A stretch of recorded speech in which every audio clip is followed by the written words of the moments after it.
Bonjour à toutes et à tous, bienvenue dans cette nouvelle vidéo. Aujourd'hui au programme, donc vidéo de la semaine 44, donc comme chaque semaine. Donc cette semaine, pas mal de choses qui se sont passées du point de vue macroéconomie, beaucoup de mouvements sur les indices ainsi que sur les actions. Donc ça va être assez intéressant cette semaine à regarder. Donc au programme, voilà cette semaine, quelques actualités, comme d'habitude, le pétrole, l'euro-dollar, l'Ethereum en crypto, le CAC, ainsi que 8 actions que j'ai sélectionnées et que je suis pour certaines depuis 2-3 semaines. Donc voilà, avant de commencer, évidemment, cette vidéo est en aucun cas un conseil en investissement. Les valeurs que je cite, je ne propose pas de les acheter ni de les vendre, et vous êtes seul responsable de vos investissements, évidemment. Donc pour commencer, donc cette semaine, donc on a eu, il me semble que c'était jeudi, donc les taux d'intérêt de la Fed. Taux d'intérêt qui ont augmenté de 0,75%, donc 75 points de base. Marché a plutôt bien réagi puisque de base le marché s'attendait à 1%, enfin il s'attendait à 0,75, c'est pour ça que les indices ont augmenté ces derniers temps. Mais les gens, les opérateurs sont en train de se dire que la Fed va se calmer un peu euh, euh, et que c'est plutôt positif. Après, voilà, l'inflation, ce sera le seul chat noir des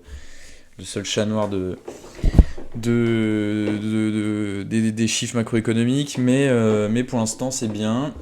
Aujourd'hui, on a eu création d'emplois non agricoles, il me semble, hein, américains, donc hausse des créations d'emplois. Hein, c'était attendu 200 000 créations d'emplois.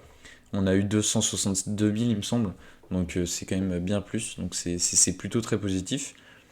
Et les obligations d'État, on a une légère hausse par rapport à la semaine dernière, mais ça reste haut évidemment, mais c'est plutôt bien. Évidemment, il faudrait que ça rebaisse hein, pour que les indices repump, évidemment. Mais pas de grosse hausse, donc pas de frayeur pour moi. En tout cas pour moi. On va passer à l'analyse technique. Donc le pétrole, comme d'habitude. Donc le Brent à chaque fois. Le Brent. Alors le Brent, qu'est-ce qui s'est passé? La semaine dernière, je vous avais dit, c'est peut-être possible qu'on aille rechercher cette zone-là.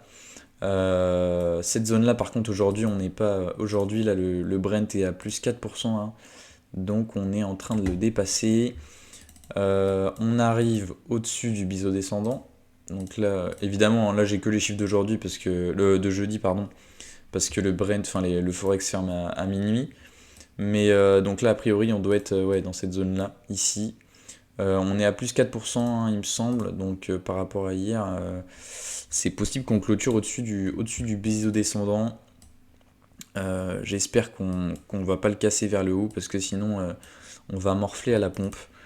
Mais peut-être une idée de shorter, pour commencer à le shorter, afin de viser au moins voilà, hein, la moitié du canal, ici par exemple. Voilà, ici. Et ou alors en deuxième objectif ici.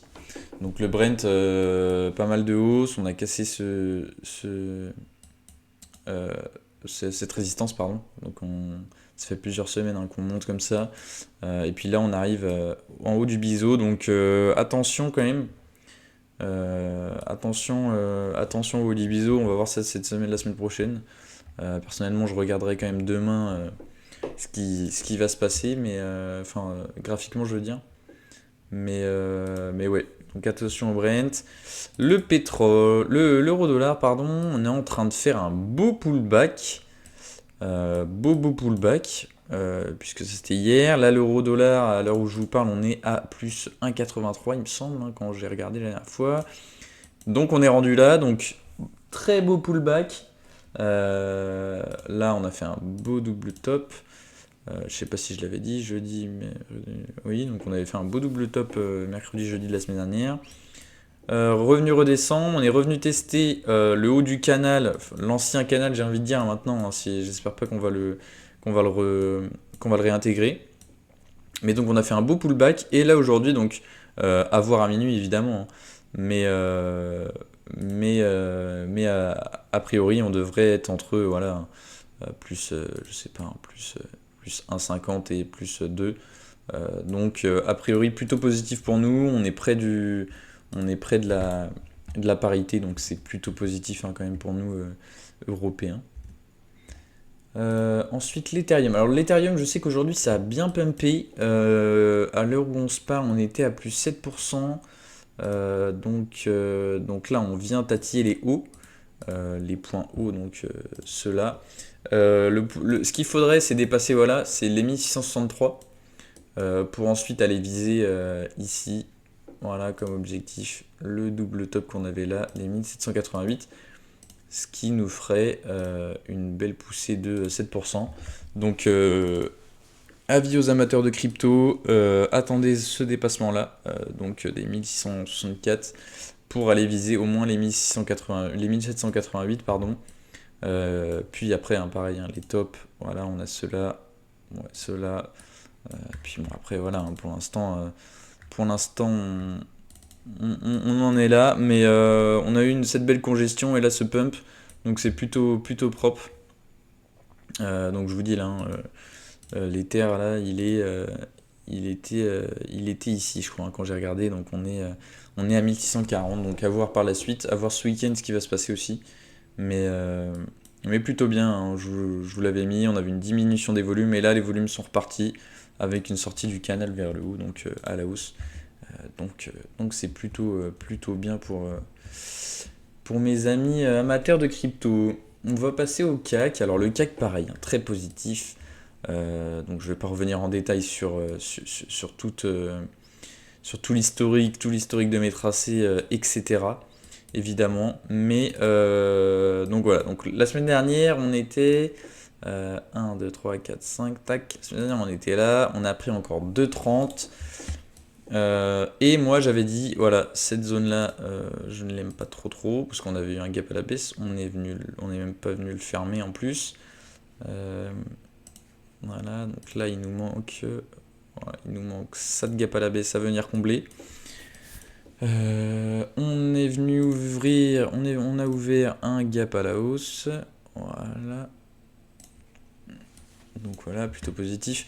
On a cette zone-là qui faisait résistance pour moi avec ce gap à la hausse qu'on avait eu là, ce point de pivot, de mini pivot dans la baisse, et ce point là, ce qui avait fait résistance. Donc pour moi c'était une résistance, on a clôturé au-dessus, ce qui est très positif. Les 1440 ont été touchés, dépassés, mais n'ont pas été vaincus, j'ai envie de dire. On n'a pas clôturé au-dessus, donc c'est pas non plus extraordinaire. Cependant, on est quand même reparti à la hausse. Pour moi, un vrai signal hein, sur le CAC 40, un vrai signal. C'est quoi ça? Ah oui. Un vrai signal qui me ferait dire que la baisse est terminée entre guillemets. Ce serait un retour au-dessus de 1600, de 6600 pardon, points pour dire que voilà, les bières ont tort. Voilà. Pour moi, ce serait ça, le CAC. Pour l'instant, la semaine prochaine, je vois pas grand-chose. Euh, à part une petite congestion, évidemment, sur cette zone pivot que je trouve assez intéressante quand même. Donc une zone pivot là, comme ça, pour ensuite repartir, ou repartir vers la baisse, vers d'autres contrées. Mais ce serait bien. Ce serait peut-être bien aussi qu'on retourne combler ce gap-là, ce petit gap. Mais ce serait bien une petite latéralisation saine qui nous ferait reprendre de l'énergie pour ensuite faire un mouvement à la hausse ou faire un mouvement à la baisse. On n'est pas à beaucoup de pourcents hein. Ici, on n'est qu'à 3% des 6600. Donc c'est atteignable, c'est très vite atteignable en cas de bonne nouvelle. Euh, donc assez intéressant. Donc le CAC, moi je privilégie ces scénarios-là, plutôt un scénario à la baisse, et si à la hausse pardon, et si c'est un scénario à la baisse, juste de combler ce petit gap haussier qu'on a eu pour ensuite repartir. Mais plutôt positif hein, sur le CAC. Sur le CAC plutôt positif. On va passer aux actions maintenant. Alors, ça fait peut-être mal au cœur pour certains, évidemment, moi aussi j'en avais. Quantum, alors Quantum, ouais, bon, bah, Quantum il se passe rien. il se passe rien, on a une grosse baisse hein, depuis l'ouverture.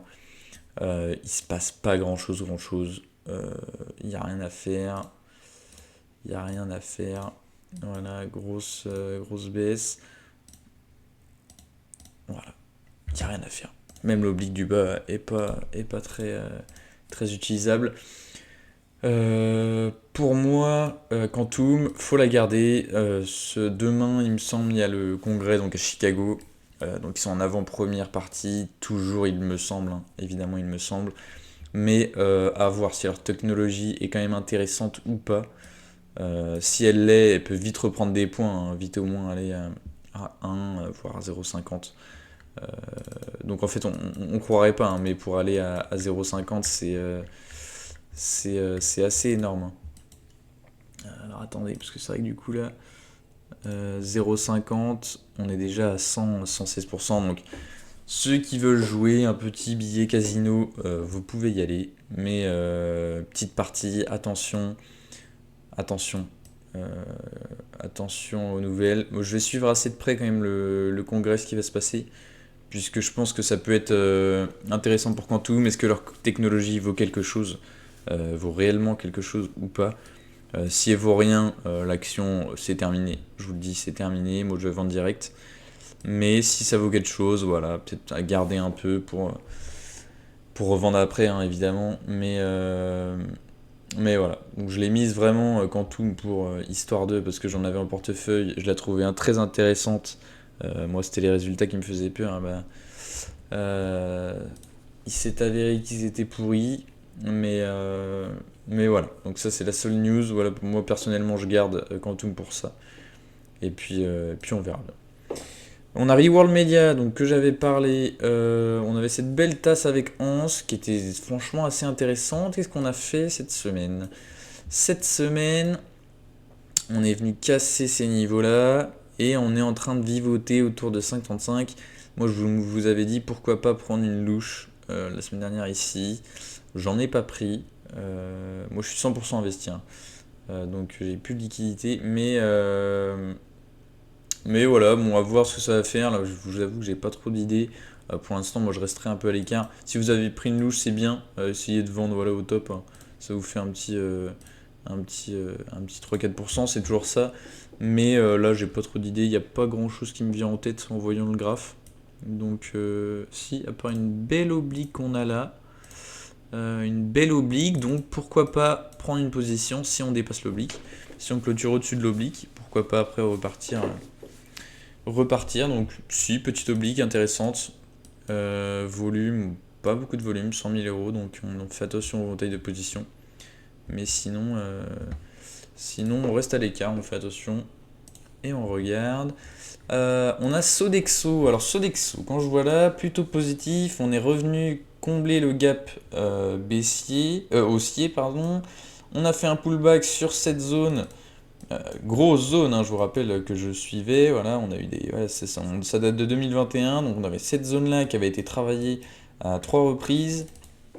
La semaine dernière, on la dépasse. Aujourd'hui, on vient fermer le gap haussier et on fait le pullback pour ensuite repartir.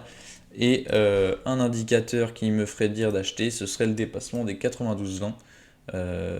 Et là, on pourrait partir à l'achat, comme la semaine dernière, je vous l'avais dit, à horizon des 100-110 euros. Donc très positif sur Sodexo et reprend des belles couleurs.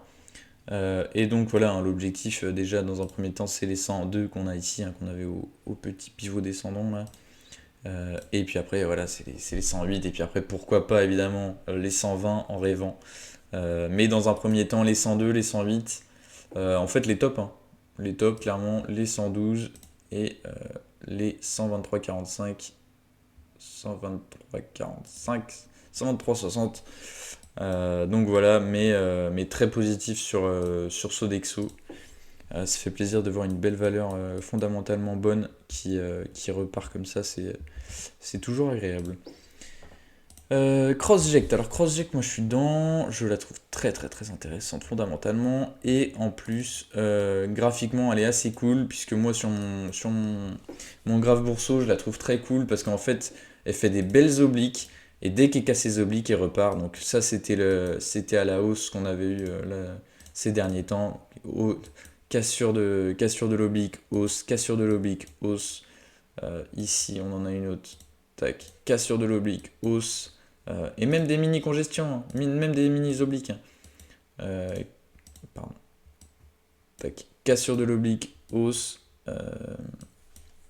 Et là, on a un peu bon là, elle est un peu moins viable. Mais donc je la trouve assez intéressante. Donc par contre, on a ouvert un gap haussier, donc qui n'a pas été fermé. Ça m'enchante un peu moins évidemment. Mais ça m'enchante un peu moins, mais voilà. Donc on a eu cette semaine une news, hein, donc la bioéquivalence. Donc je sais pas vraiment ce que ça veut dire, hein, je vais pas vous mentir. Mais donc c'est leur produit est en très très bonne phase.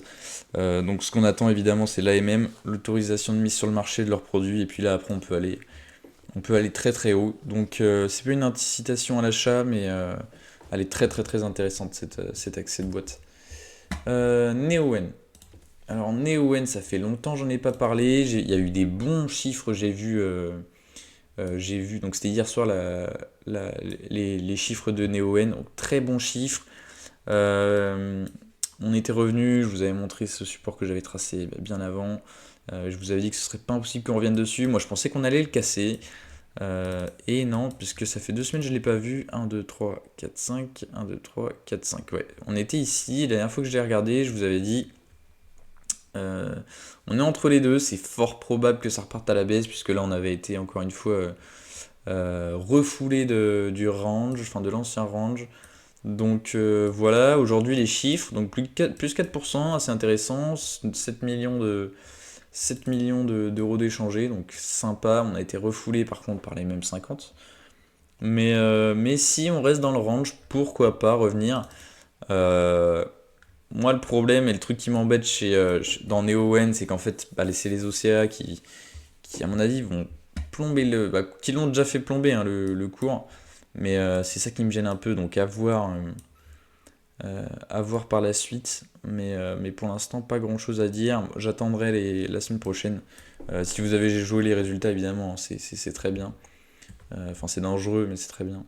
Mais attention quand même. On a Eurofins Scientifique qui me paraît assez intéressante. On construit hein, quand même depuis le point bas du 28 septembre. On construit. Et on a ce point-là. Donc on a un niveau de prix quand même qui est bloqué hein, à peu près, hein, à peu près. Donc niveau des 75, des 65, 76 pardon. Donc je trouve assez intéressant. Et puis évidemment on a cet oblique là. Donc pourquoi pas une suite de congestion. Et puis pour moi si on passe les 65, 76 ce serait un niveau d'achat. Pourquoi pas tenter de passer à l'achat sur la valeur pour, pour premier TP déjà celui-ci et celui-ci. Ça pourrait être assez intéressant. Hein. Parce qu'Eurofin quand même Eurofin ça a quand même beaucoup baissé, ouais, ça fait 5%, 9%.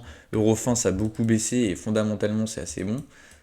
Elle était quand même à 127, c'était le 17 septembre 2021, donc il y a un an on était quand même, non bah, il n'y a pas un an, il y a un peu plus d'un an, mais on était à 127 euros, aujourd'hui on est à 64 euros. Qu'est-ce qu'on fait? On a perdu 50%. Peut-être le moment de, peut-être le moment de relancer. La congestion est très belle, est très très belle. Donc pourquoi pas relancer le mouvement sur Eurofins en fait. Derichebourg. Est-ce que je l'ai regardé Derichebourg avec vous? Il me semble pas. Derichebourg, c'est une action que je trouve hyper intéressante fondamentalement. Elle est très peu chère en ce moment et on a le même cas de figure que sur Eurofins. On a un niveau des prix bloqué à 4,678 couplé avec une belle oblique, donc oblique assez intéressante quand même, puisqu'elle a été touchée beaucoup de fois, notamment hier. Et aujourd'hui on est reparti à la hausse. Alors je sais pas si on a eu des résultats sur Derichebourg. Ce que je sais, c'est que si on dépasse ces niveaux-là, ça nous laisse des gros objectifs, puisque pareil, Derichebourg ça a bien baissé. Elle était à 12, bon, elle était un peu survalorisée hein, à ce prix-là. Mais aujourd'hui, je la trouve intéressante, pas chère. Les fondamentaux sont très bons. Seul truc qui me gêne, voilà, hein, c'est ce gap qu'on avait eu ici. Là. Voilà. 3,91. Donc c'est juste ce gap là, moi, qui me gêne un peu. On n'est pas revenu le combler, mais du tout, du tout. Donc c'est ça qui me gêne. On a tapé dessus, hein. 3,90, ouais, on a tapé dessus, ça nous a fait une belle résistance, un bon support, pardon. Mais ouais. Mais plutôt propre. Là, la configuration est plutôt sympa. Je vous mens pas que je l'apprécie beaucoup. Ça, c'est une action que je suis en ce moment. Très intéressante. Et on a Visiomètre Group. Visiomètre Group. Alors, je vous avais mis ça pourquoi 3, 4, 5. Je vous avais mis dépassement des 4,60. Pourquoi pas repartir. On les a pas dépassés cette semaine. On les a pas dépassés. On reste quand même sur ce support là des 0,43.